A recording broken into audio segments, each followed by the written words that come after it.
the UN is saying that we have 10 weeks left in the world's warehouse for global wheat. So these are the final conditions. There's no right of the individual anymore. We're going to have a food crisis. It's a question of how large. They don't want to bring the poor up. They want to bring the rich down.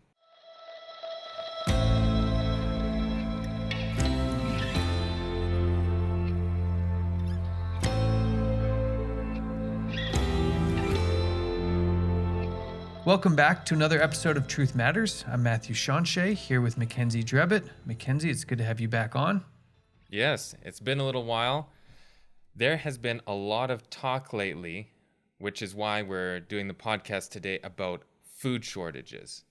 And there's a lot of things going on globally right now that I think people have noticed, and they have a lot of questions about this topic.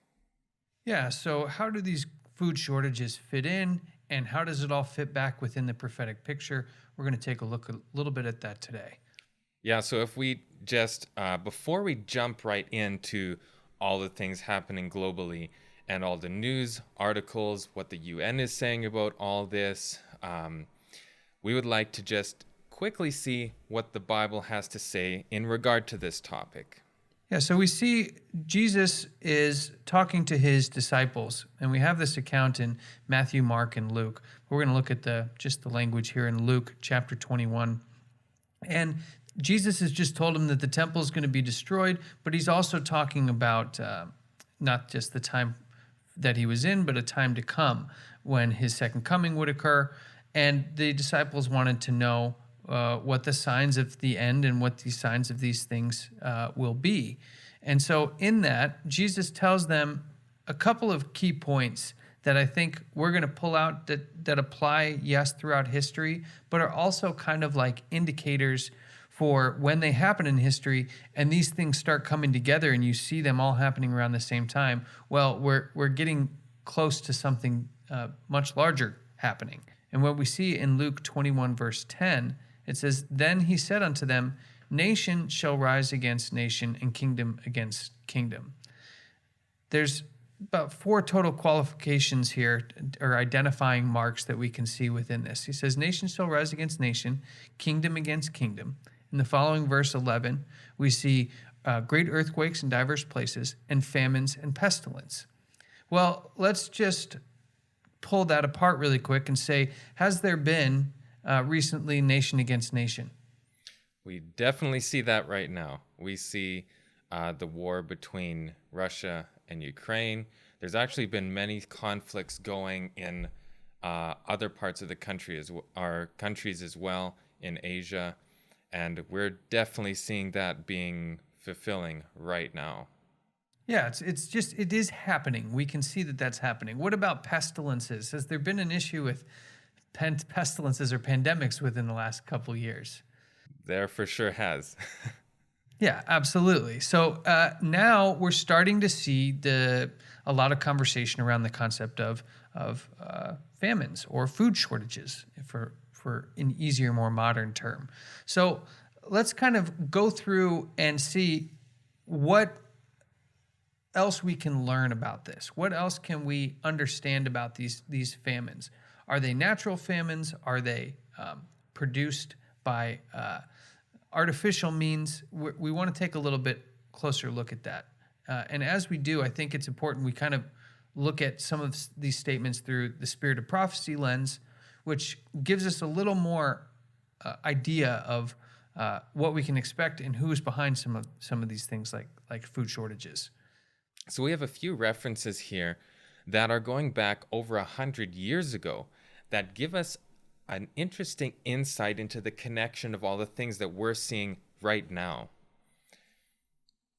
As famine and want and distress shall increase more and more in the world, the production of the health foods will be greatly simplified. Those who are engaged in this work should learn constantly of the great teacher, who loves his people and keeps their good ever in view. Yeah, so this is just one piece of the puzzle here that we see that famine and want and distress, they're going to increase, which is kind of interesting because not only does the world match that, but we're constantly being led to believe that if we do everything right, we'll be led to a world without famine, want, and distress. But that's actually not a true obtainable goal. And that this is some of the ways that we obtain our health and keep our health are going to be simplified. And I think we're going back to a simpler way of life. If we really are being honest, the world is changing in a direction that is irreversible. And the order that is trying to be implemented is going to be affecting everyone. And I think the main thing people are wondering is what they can do, because we don't want to give them this feeling of despair, like they have nothing that they can do to better themselves, to protect themselves, to what can be done in case of this. Because things are changing and things are developing, and we need to know what we can do for ourselves and for our families and for our friends. Yeah, and I think that's what's important here is trying to get a picture and just kind of paint an idea in the mind of what is going to come here. So when it happens, we're prepared and also able to help others. Now, there are those who would say some of the statements in Luke that we just read could be applied to many different eras, but I want to look at the book, The Great Controversy, page 589, where she's taking a statement that is going to occur in the future, beyond the time that she was currently living in. And she's going to identify a character here that is the real agent behind the troubles that we're going to see coming up here in the future. It says, while appearing to the children of men as a great physician who can heal all of their maladies, he will bring disease and disaster until populous cities are reduced to ruin and desolation. Those are pretty heavy words, ruin and desolation. He sweeps away the ripening harvest, and famine and distress follow. He imparts to the air a deadly taint, and thousands perish by pestilence. These visitations are to become more and more frequent and disastrous. This is just in harmony with the previous statement that we're going to see an increase, but now we have a specific entity behind this. And this is straight out of Revelation. When Revelation talks about these miracles and lying wonders and things that the devil is actually going to come and do, and if possible, even deceive the very elect. But at the same time, he's going to be putting on these disasters so that he can become the hero. Exactly. And that's what we need to be preparing our hearts and minds for. The overwhelming plan here is going to be accomplished. The struggle and the strife to get the conditions ready for this final unification system, they're going to have success. And so our goal isn't to try to stop these things from occurring, but prepare our hearts and minds to receive Jesus Christ as our personal Lord and Savior, and do that with the conduct and character of Christ through difficult persecutions, famine, struggle, disease. These are all things common throughout history. And the only thing that changes is the character or the conduct of the people as they go through it. And God's people have shown to have a specific character through those trials and tribulations. And God's remnant church will also have to have that same kind of character. I'd like to read one more statement here from the Great Controversy, kind of connecting Satan's overall goal in bringing about these conditions and how they're the exact same as the Romish or papal church of today. And that those two, their agendas, their mindsets, their goals, they are one and the same. It says here, Satan's policy in this final conflict with God's people is the same that he employed in the opening of the Great Controversy in heaven. He professed to be seeking to promote the stability of the divine government, which is what the papacy says, while secretly bending every effort to secure its overthrow. And the very work which he was thus endeavoring to accomplish, he charged upon the loyal angels. The same policy of deception has marked the history of the Romish Church. It has professed to act as the vice regent of heaven while seeking to exalt itself above God and to change his law. Under the rule of Rome, those who suffered death for their fidelity to the gospel were denounced as evildoers. This is going to happen again. They were declared to be in league with Satan, and every possible means was employed to cover them with reproach, to cause them to appear in the eyes of the people and even to themselves as the vilest of criminals. So it will be now. While Satan seeks to destroy those who honor God's law, he will cause them to be accused as lawbreakers, as men who are dishonoring and bringing judgment upon the world. So these are the final conditions. Now, we're talking about food shortages, but what we're really looking at is a much larger puzzle in which food shortages lead to a much larger outcome, a unified world under one system where a small group of people is persecuted for what they believe. In this statement, what it's saying is that's not only Satan's plan from the beginning, but it's the same plan that's been carried out by the Catholic Church and will eventually be played out again here in Earth's history before all said and done. Yeah, and like we've talked about many times in the previous podcast, and especially going back to the start, explaining the connection to the systems. We're not talking about the individuals inside of some of these systems, but we're talking about the systems themselves and the leadership who actually know what is happening behind these systems. So when we read in Revelation, it says, Mystery Babylon. It's a mystery. And if you actually look up the Hebrew word, what that word mystery means it needs to be initiated to understand or to see. It's a secret society, which is what we've been talking about here. And the system that we see the world heading towards right now, this new world order, is this system that they've been planning for a long time. And we just need to know what we can do regarding this. So let's circle this back around to food shortages and just establish the current narrative behind this, because ultimately it's going to come back and trickle back into the concepts that we find in Laudato Si and Fratelli Tutti and come back into this kind of papal agenda where things are going for where we are right now in Earth's history. So let's first establish what authority figures are saying that this food shortages are, that this is going to be a real issue. With regard to food shortage, yes, we did talk about food shortages. And it's going to be real. The price of these sanctions is not just imposed upon Russia.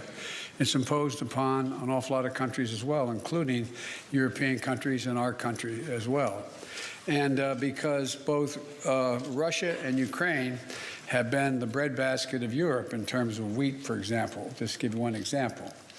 But we had a long discussion in the G7 with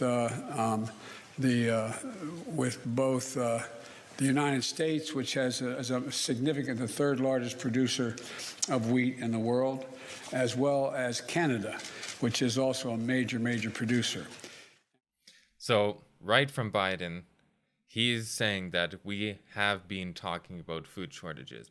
This is a real concern right now. Whether created or naturally occurring, it's still happening and going to happen.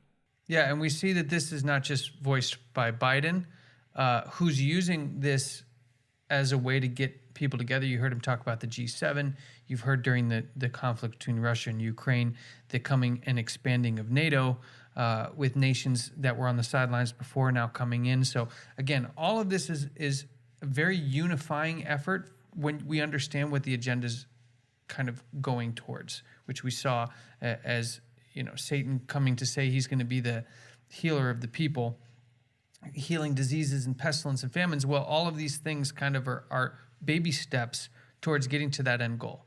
And with Biden talking about food shortages, we also want to see what the private sector is saying, right? We want to see what people like at major fertilizer producers like Yara International, they came out and said, the CEO came out and said, we're going to have a food crisis. It's a question of how large. It says replacing the volumes that Russia and Ukraine produce would take nearly half a decade at the very best, and in some cases may prove nearly impossible, as Russia is a large source of mineral deposits found in few other locations.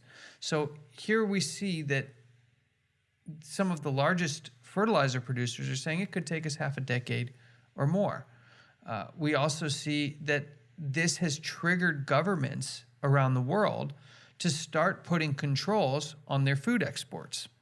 It says here that the war in Ukraine has triggered an alarming global surge in government controls on the export of food.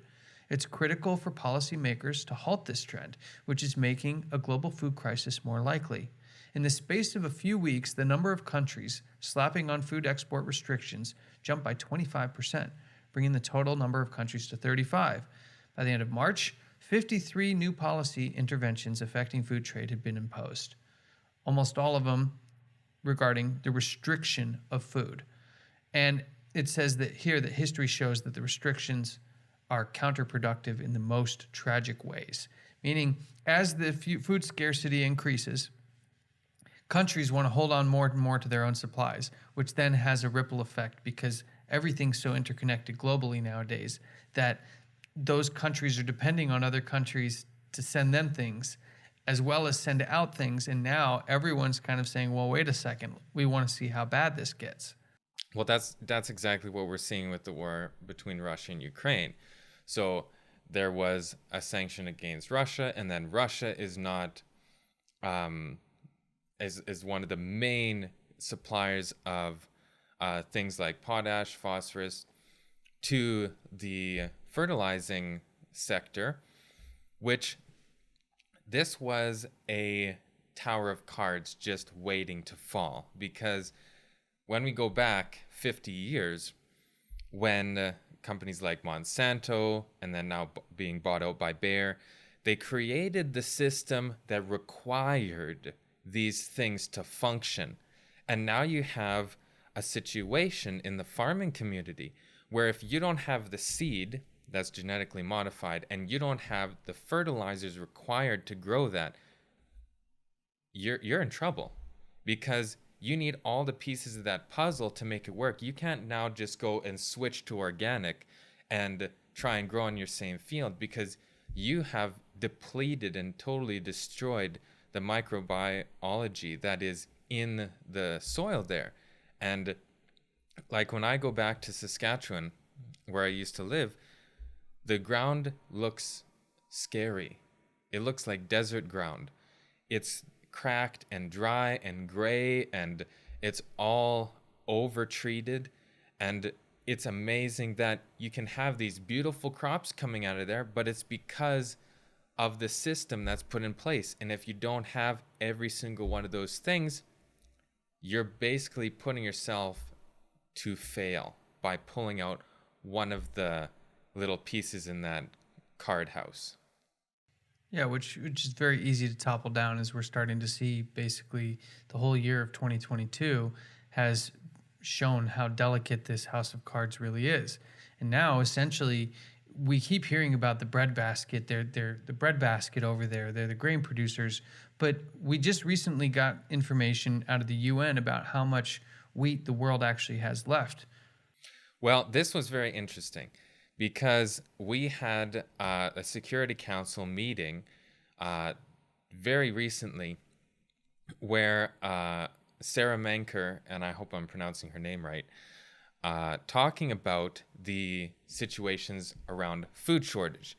Now, we have a couple places you can actually see her talking about this. There's a video of the Security Council while she actually is saying this, and then many different articles referencing it. But basically, the UN is saying that we have 10 weeks left in the world's warehouse for global wheat. That is not very long. And that is only going to be exacerbated. Now, Sarah Menker said that this is not, the war in Ukraine and Russia is not actually the precursor of this, but it's a catalyst, and it's just putting fuel on the fire to the situation that we already had. Now, going back to talking about, is this sort of planned or not, there's a lot of places in Canada and in the US where the farmers right now are being paid not to grow their crops. And so we have this like thesis, antithesis going into synthesis, because we're creating a situation, we're saying not to grow your own food and not to grow the crops, and then we're saying, oh, we have a food shortage. Now what do we do? Yeah, here we have this one talking about USDA farmers have this program that they can opt into. And it says here that President Joe Biden wants to combat climate change by paying more farmers not to farm. But he's already finding it's hard to make that work. His agricultural department is far behind its goal for enrolling new land in one program that has the goal of essentially paying farmers not to grow their crops. And they're saying, if you don't grow your crops, that will help us resolve climate change, because those crops and the amount of resources it takes to grow that food is having a negative impact on the climate. And this is part of the challenge that we have when we actually start going in and pulling apart the solutions that are going to be proposed for this future climate change. And you see that on the surface, the headlines, the pamphlet, all looks really great. But then you get down to the principle that, hey, in order to solve climate change, we're going to have farmers stop growing food. Now, that's like a simplified version of kind of sifting it down. But in essence, that is one of their goals. Here we say Joe Biden sees this as a strategy. Which is totally ridiculous, because the one thing that, now, if we're concerned about carbon emissions and everything like that, and cleaning up the atmosphere, the one thing that does that better than anything else is plants. And if we're going to stop growing plants and just fallow all the fields, just till them under, and having dry dirt, we're exacerbating the issue. So none of the pieces of the puzzle are really fitting. They're just, it's compound on compounded negative impact on the entire system. And what's interesting about that is Rockefeller Foundation has a $105 billion plan or something like that to create climate sustainable food, which is going to, in essence, when you look at what that means, is lab grown food. Now, there have been tremendous breakthroughs within this type of thing. But to say, hey, farmers, don't grow your crops. Instead, we're going to push towards this climate sustainable model of food preparation. Well, what happens if that doesn't go as planned and farmers haven't grown their food and it's built on a system that eventually breaks down? It's kind of like the electric car versus the gas-powered vehicle. What happens if the electrification system struggles or break down? You're in essence have no viable replacement as you turn off more and more reliable energy sources such as natural gas, fossil fuels, things of that nature. Now, in California, they're saying to their farmers, well, we've got water problems with our Colorado River, so we're going to pay you not to grow your crops so you don't use the water. Here it says, as one of the people who've been offered to not grow crops, listen to what they say about it. They say, honestly, I think I could make more money farming, but for the sake of the Colorado River, I think it's the right thing to do. Wow. Okay, we're getting into morality statements now that oftentimes when we looked at whether it was the secret societies, whether it was the labor unions that we talked about recently, the whole papal agenda and ultimately Satan's agenda is to switch the mind towards this morality basis that's based on the common good of everybody else. Because what that allows them to do is reduce the importance of the individual within the larger structure. Then you can start defining what's good for the community, and everyone has to uphold that standard rather than choose or think for oneself. And here we're seeing that mindset is now permeating to somebody choosing not to grow food, to make less money, because they think it's the right thing to do. Now, I'm not saying the Colorado River levels are low and that something like that would help the water level rise, but is it solving the issue, or is it cutting your nose to spite your face? Kind of going back to the point, it's like, I'm not going to grow food to save the climate, but then the world goes hungry in the process. That doesn't seem like we've accomplished our goal. No, and the funny thing is, there's a professor that I've actually taken a course from. Her name is Elaine Ingham, and she's a soil microbiologist. And she talks about all the ways to regain the biological structure in the soil life cycle. And she went to the UN to talk to them about how we can regenerate the ecosystems back into the forest, back into the fields, that's renewable, non-destructive, that actually the agricultural procedure helps the whole ecosystem become stronger. But you have to keep all the participants in mind, which means you're not using the GMO seed, you're not using these chemical fertilizers, you're not destroying creature life to grow food, you're actually using it to create a stronger subsystem. And what did the UN say? We're not interested. So if they're really concerned about the environment, why wouldn't they listen to a professor who's done countless research talking about how we can properly benefit the system and ourselves to have a healthier planet? But that's not really the issue. The issue is to de-individualize people and then to gain a stronger collective. And to have people think that that collective is the moral good. That is the right thing to do. Yeah. And this goes back to Catholic social teachings, which we find ourselves talking about at great length. I think what's going on a lot with the Supreme Court right now, and the fact that there are 7 Roman Catholic judges. People are going to clamor and say it's 6. It's not. It's 7.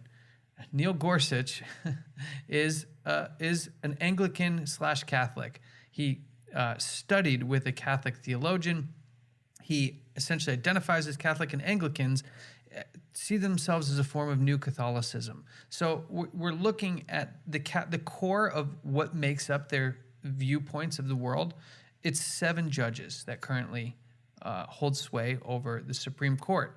And why that matters is because, kind of like what you're touching on, is the using everyday issues to further promote Catholic social teachings. So how could a food crisis further promote Catholic social teachings? Well, oftentimes when you look at when the Pope talks about food crisis, he talks about the universal destination of goods, or some can say the common destination of goods. And this is a concept that is a Catholic social teaching that professes that the goods of the world are all of creations.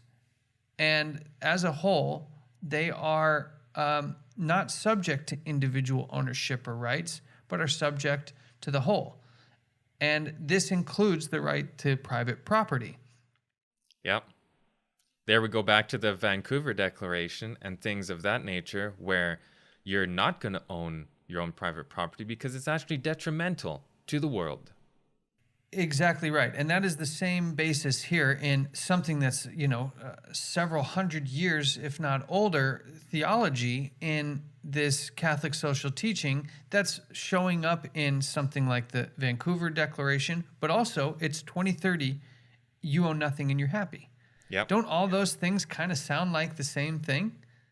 It's all one in the same system. We have some new updated wording called the 2030 Agenda, when it originally was back in the 1900s already. They were talking majorly about this.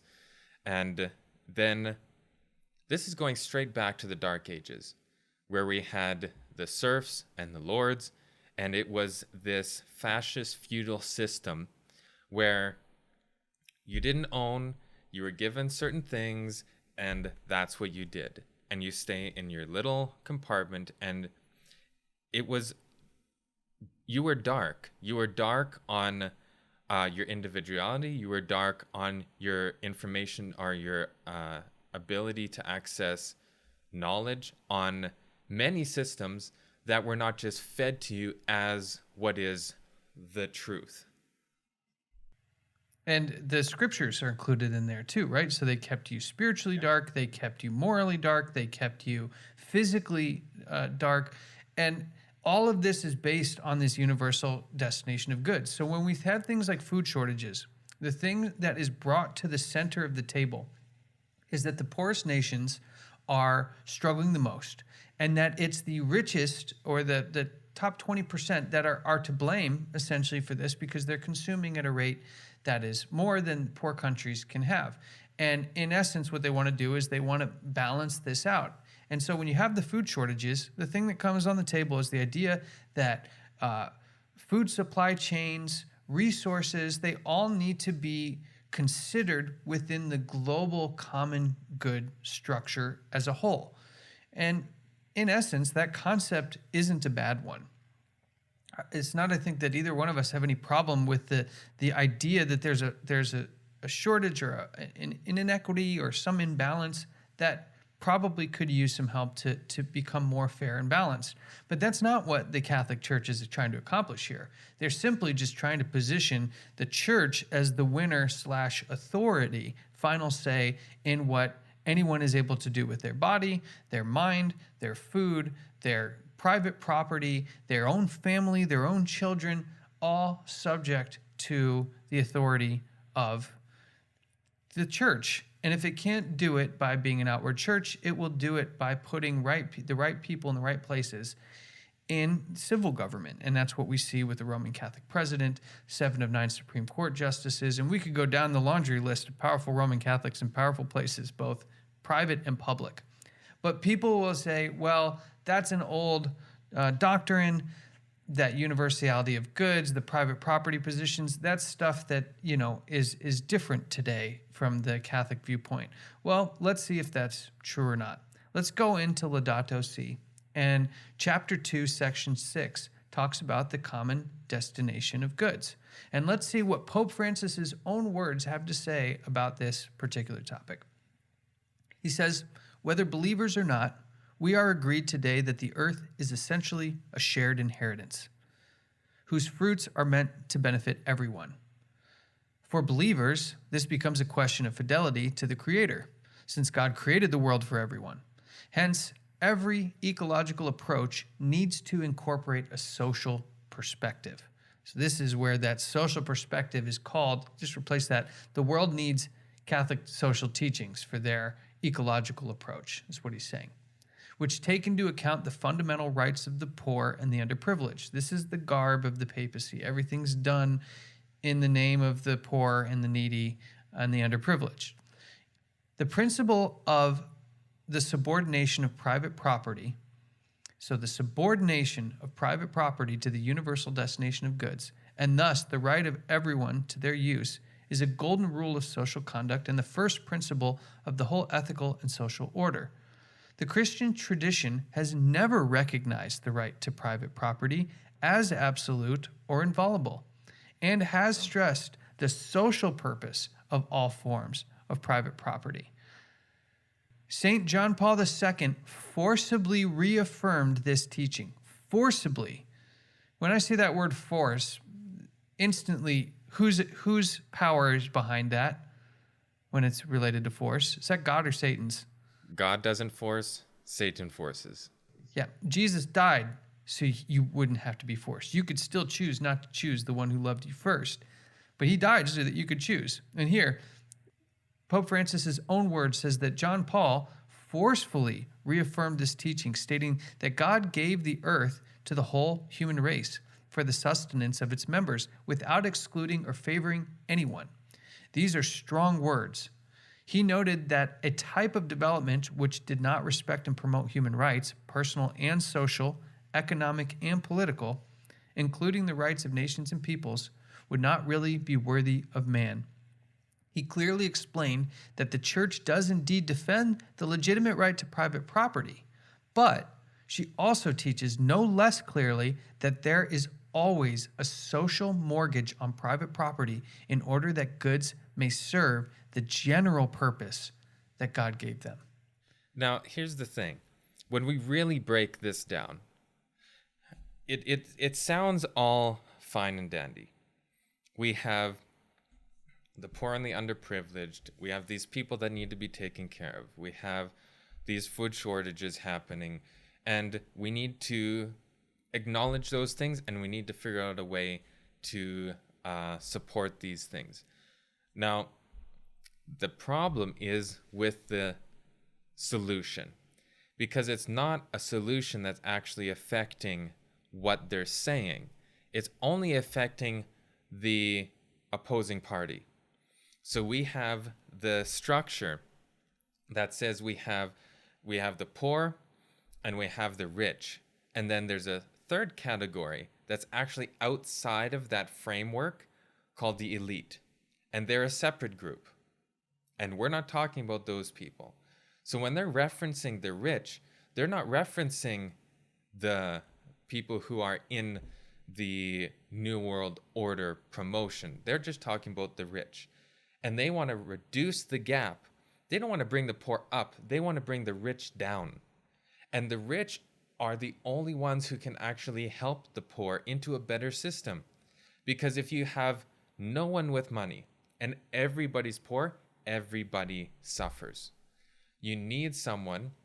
Yes, we don't need selfish people, but we need people who are hardworking, that they're putting into the system to give jobs, to be able to support these people who are less fortunate or maybe not able to do these things. But that's not the goal.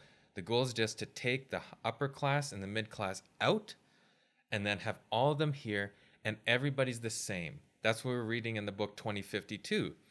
We need to bring the status down so that you all get the same, which they don't give that straight out front what the definition of the same is, but it's at this low serf level where you don't own anything, you're given your food staple, redistribution of wealth, everybody gets their set amount of allowance that the Father gives them. And what I find kind of fascinating is that the papacy, as the richest country and richest organization in the history of Earth, goes around saying that everyone needs to give up their wealth, that wealth is the problem. And you see here on page 71 of Laudato Si, it says that, well, let's go back to page 70. It says the natural environment is a collective good, the patrimony of all of humanity and the responsibility of everyone. Then on page 71, it says that's why the New Zealand bishops asked what the commandment "thou shalt not kill" means when, quote, 20% of the world's population consumes resources at a rate that robs the poor nations and future generations of what they need to survive. So what this is saying is 20% of the world, it's your fault that these nations are poor and that these future generations are going to struggle. And that it's not just that they're going to thrive, that you're basically removing their ability to even survive, you 20%. Now, this narrative, the papacy loves to hammer home, is based on what's called liberation theology, which is essentially the concept is if you're not actively doing everything you can to liberate the poor, you are the problem. And the papacy loves this doctrine because it gets people feeling guilty for the blessings that God gave them. Now, let's just do a quick review of some of the richest men in the Old Testament. Abraham and Lot had so many goods that they had to split from each other because their countrymen were going at it. What about Solomon, the King Solomon? Was there anyone wealthier, richer, more arrayed than King Solomon? What about King David? Incredibly wealthy and powerful. Job. Say again? Job was one of the richest people.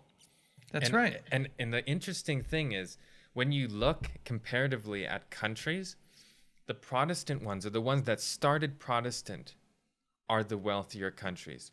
and the ones that are Catholic are the poor countries. Now, isn't that strange? Because since the Catholic Church is the one promoting alleviating the poor, but really it's not, it's about reducing the rich, then we see how that makes sense. Because if you bring the top down, it's like bringing someone else down to have your ego go up. Your ego doesn't go up, you're just bringing someone else down to try and match yourself. And so that's really the basis. You make a good point. The Protestant nations are the ones that have traditionally thrived the most on an individual economic level. Does that mean every Protestant nation there's no troubles or issues? No, the world is a fallen world. Every place sure. has issues. What's the best standard of living? You're right. It generally has been Protestant nations. And that's fascinating because where are the focus of Protestant nations? On the individual rights and privacies or the common good rights and The individual. Exactly. The whole system is based on the rights of a human being to think, choose, feel freely, as long as it's not infringing on other people's individual rights to do and think and believe as they choose. That is a lamb-like principle. That's a Christ-like principle. And this force that the Catholic Church is historically shown to love so much has led to the exact opposite outcome, while simultaneously saying that if God has blessed you with lots of goods and means, He's also expects a lot from you in the service to other individuals, which is what Abraham did, which is what Job did, which is what David and Solomon, they had lots of people in their households who they treated under the same common law and way of living as they expected. There were no elites and serfs in those households. They all lived under the law of God and under the expectation of what goes along with living righteousness by faith. And those households became blessings because of their abundance. So while, yes, can abundance be used for the bad, is it the source of all evil? Absolutely not. God created whole nations out of people of wealth. It all depends and goes back to the individual character. But we're going to see that this is going to come. Let's bring this more tangible and where this is maybe going to go next. So as we see food shortages and supply chain breakdowns and other pieces that will all just bring to the table, hey, we need more global agreement on how we're going to manage all these things. One of those pieces is transitioning the focus of the world to this carbon impact. So while the papacy has a universal destination of goods or common destination of goods mentality, they also want to see this transition to carbon. So your impact, your food, how much you eat, how much you drive, how much you, what kind of clothes you wear, all of these things will have carbon impacts. Yep. And this shift will totally allow them to create a new economy or market that's created out of thin air, that they can manipulate what you can and can't do and the thresholds of carbon that are necessary to save the planet. And this carbon is going to play a huge role in our future. And it already is. Like, we're already seeing the effects of that with the carbon tax and everything. And now, with them taking that to an even farther point of a point system and the credit card like we showed in the last episode, that's some pretty scary stuff coming down the pipeline. Yeah, and actually, I'm not sure we were able to get to that point. So I want to point to that credit card because it shows how real and how close this is to becoming reality in our lives. So the first thing I wanted to point to was back in 2020, there was a Global Leaders Climate Summit. Actually, it may have been 2021. Global Leaders Summit on the climate. And what's funny is China's sitting at that table, Russia's sitting at that table, Biden's at that table, Merkel, all these people who are at war with Russia right now, we're sitting at a table with them like a year ago, agreeing on this new global framework. Well, they're all graduates of the World Economic Forum, which is the most hilarious thing, because they're all part of the same club, they're all at the same school, they're sitting all at the same table, and now we have this apparent conflict and this opposition. division, and out of nowhere, and But- this guy's the new bad guy for the world to team up against. I mean, Yeah. I But go feel ahead. for all the people who are involved in that conflict, to say the least. But there's definitely more than meets the eye going on. So after sitting at this table together, the head of the UN kind of clarified the position on what they want to do in moving forward with the climate. And here's what he had to say. He said, "I'm strongly in favor of a carbon tax. The carbon tax will increase prices. The carbon tax will be unpopular. So what I'm always advocating is to say, let's shift taxation from income to carbon." Think about that for a second. They want to change the world system from an income tax system to a carbon tax system. And he's not just talking corporations here. He's now saying your income won't impact what you can do and buy in the world. Your carbon imprint and the thresholds that they have there will limit what you can do in the world, both from a corporate level and a personal level. So think about this shift to this new carbon tax system. Now, there is already a carbon tax system in play. There are a number of global leaders, countries that have signed up to adhere to this standard. But let's look at how this could cripple first world nations, because when you think about carbon output or impact, who has in the world the largest carbon impact? Is it somebody in a first world nation living in a first world home, in a first world car with a first world lifestyle, or somebody who's in a third world situation? The first world. I mean, the third world people, they're just like in some places, they're just barely making it by. Exactly. In some cases, they would say, look, they have almost zero carbon footprint. But guess what? They also have almost nothing to survive on. So a good way to get your carbon footprint to zero is basically Get to survival mode. Yeah, exactly.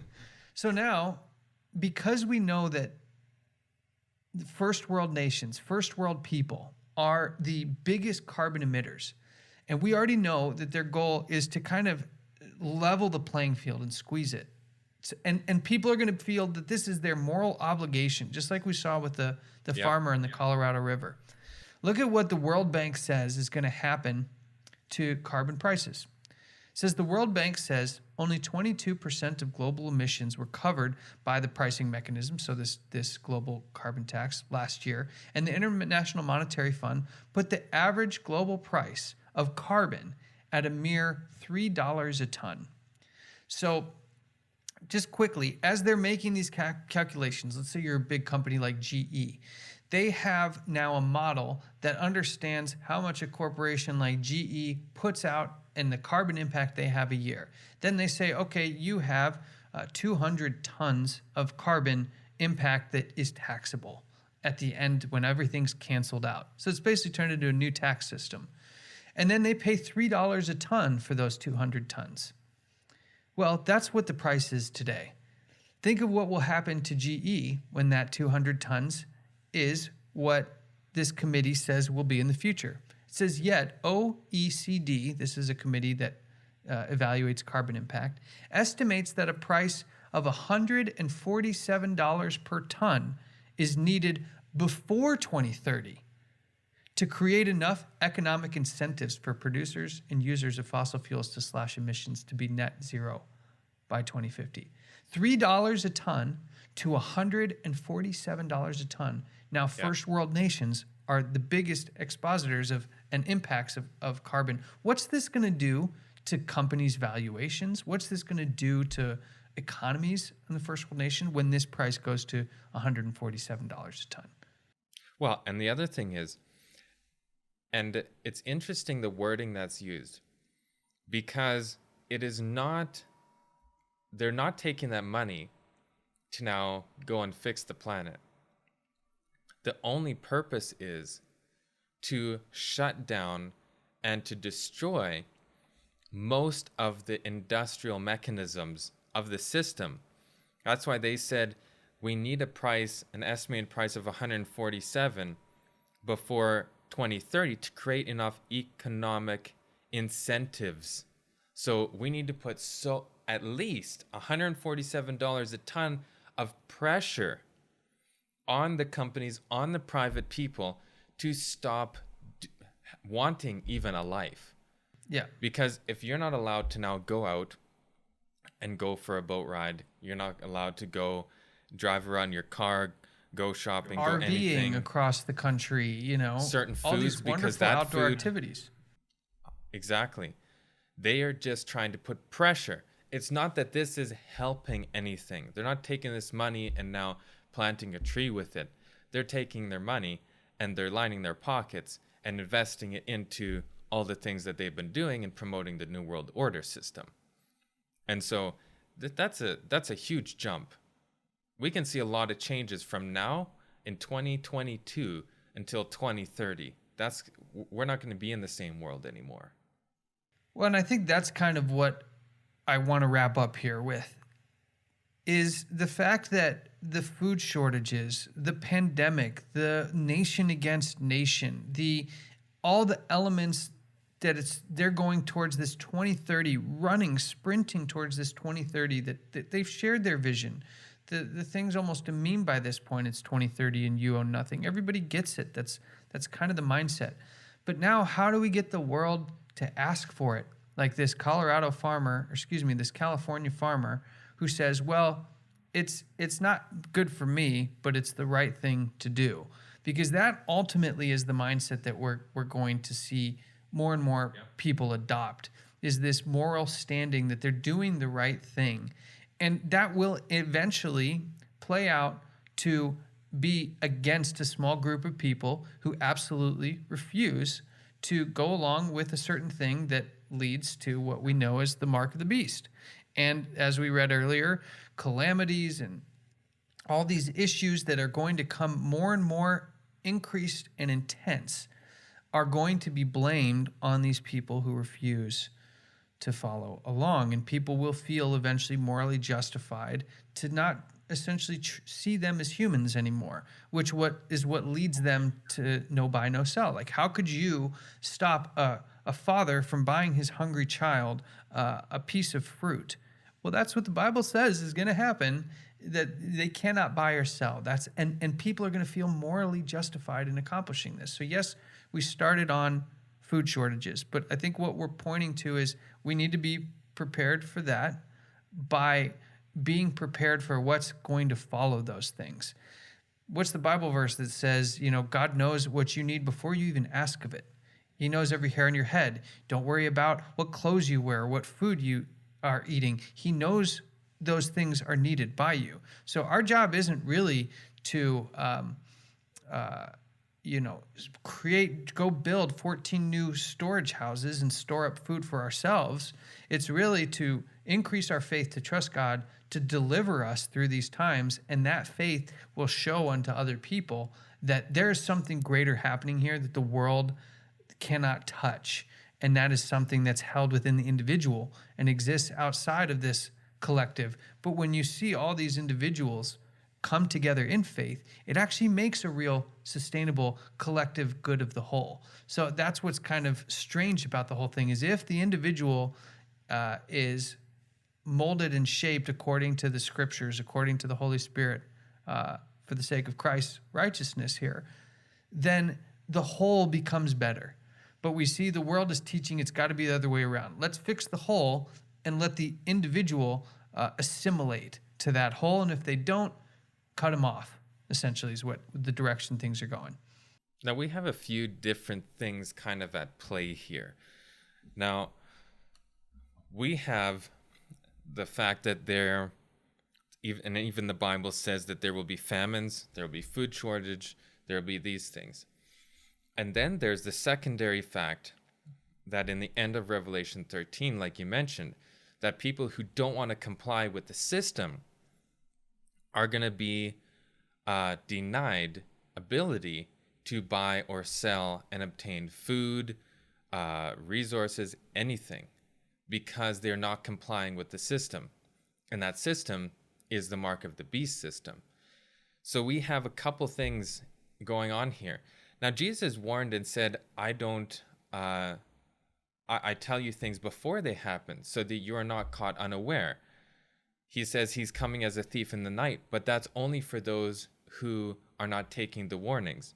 It's like the destruction of Jerusalem. He warned the disciples, when you see the Roman armies coming and compassed around the city, take flight. And at the siege of Jerusalem, there were no Christians who perished because they heeded the warning. We have warnings. We know famines are coming. We know there's a time coming when we can't buy or sell. So we don't need to be ignorant and fearful as long as we're heeding the warning. And when we see these things coming, that we do what we're told to do. And that's why when earlier in Revelation 13, there's this beast that looks like it's lamb-like, which is representing America, because it's the land of plenty, it's the land of opportunities, it's the land of all these things that are lamb-like principles. But then it says at the end, it will speak like a dragon. And this Laudato Si and this redistribution of wealth and all these things is speaking like a dragon. There is no right of the individual anymore. Yeah, it's certainly starting to really form its dragon-like tongue. And I just think it's fascinating that that just happens to coincide with the most Catholic-dominated U.S. political and judicial system in America's history. So are those two things coincidental? I don't think so. But Mackenzie, I believe that's all we have for today. We hope to continue to come back with more things. We have some interesting points for the Supreme Court that we may discuss coming up, as well as some other pieces regarding separation of church and state issues that are going on within narratives within the American political system and knocking down some of those walls between the separation of church and state. So lots to talk about, but we are to be the watchmen. So we hope that this really turns you guys back to the scriptures. Go back to the word.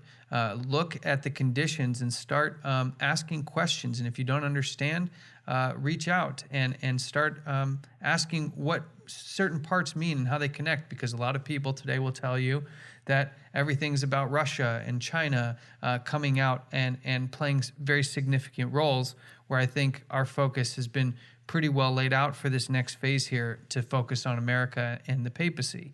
And so we want to keep people focused there, but also focused on their relationship personally with Jesus Christ. We're not to get worked up, agitated, or angry, but show more and more compassion and love for those who don't understand these things yet, and develop ourselves that Christ-like character that is able to walk as Christ did and as his apostles did through their times of trials, which I think we should see again. So thank you, my friend. I appreciate it. And God bless. We'll see you next time. And keep watching, because in the future we'll probably come back and talk a little bit more about what we can do as individuals in preparing for some of the things that we're talking about. Amen. God bless you. See you next time.